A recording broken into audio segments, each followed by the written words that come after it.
നമുക്കിന്നൊരു അട ഉണ്ടാക്കിയാലോ? എനിക്ക് ഏറ്റവും ഇഷ്ടമുള്ളൊരു സാധനമാണ് ഈ അട എന്ന് പറയുന്നത്. നിങ്ങൾക്ക് എന്താ ഇഷ്ടമുള്ളതെന്നുള്ള കമൻറ്റ് ചെയ്യണേ. സാധനം സിമ്പിളാണെങ്കിലും ഭയങ്കര പവർഫുള്ളാണ്. എന്താ ഒരു ടേസ്റ്റ് എന്നറിയോ? ഫ്രിഡ്ജ് തുറന്നപ്പോൾ ആദ്യം കണ്ടത് ചക്ക വരട്ടിയത്. എന്നാൽ പിന്നെ ചക്ക വരട്ടിയത് വെച്ചിട്ട് ഒരു അടയാവാന്ന് വിചാരിച്ചു. ഒരു ചക്കട. ചക്കടയല്ലേ, എങ്കിൽ പിന്നെ ചക്കടയിലെ കൊണ്ട് തന്നെ ആവാം. ഞാൻ പിന്നെ പണ്ടേ ഒരു മധുരപ്രിയ ആയതുകൊണ്ട് മധുര സാധനങ്ങളോട് കുറച്ച് കമ്പം കൂടുതലാണ്. അപ്പോൾ ശർക്കരയൊന്നും കുറയ്ക്കണ്ട, അങ്ങോട്ട് ഇട് തന്നെ.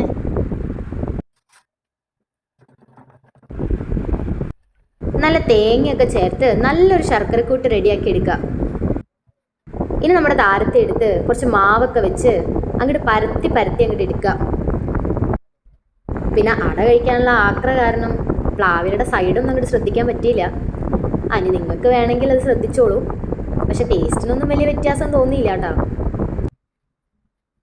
അങ്ങനെ നമ്മുടെ ചക്കിലകൾ റെഡി ആയിട്ടുണ്ട്. ഇനി ഓരോ ഇലയിൽ നമ്മുടെ ശർക്കരക്കൂട്ട് അങ്ങോട്ട് നിറച്ച് അതിനെ അങ്ങോട്ട് അടച്ച് വെക്കുക.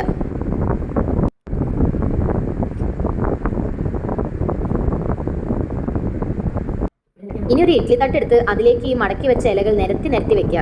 ശേഷം അതങ്ങോട്ട് ഇഡ്ഡലി തട്ടിലേക്ക് അങ്ങോട്ട് ഇറക്കി വെക്കുക. ഒരു 10 മിനിറ്റ് ആവി കയറ്റുക. നമ്മുടെ സാധനം റെഡി ആയിട്ടുണ്ട്. ഇനി അങ്ങോട്ട് തുറക്കുക, എടുക്കുക, കഴിക്കുക. അപ്പോൾ എൻ്റെ അട എല്ലാവർക്കും ഇഷ്ടമായി എന്ന് വിചാരിക്കുന്നു. സാധനം അടിപൊളിയായിരുന്നു കേട്ടോ. ഇഷ്ടമായാൽ ലൈക്ക് ചെയ്യാനും സബ്സ്ക്രൈബ് ചെയ്യാനും മറക്കല്ലേ.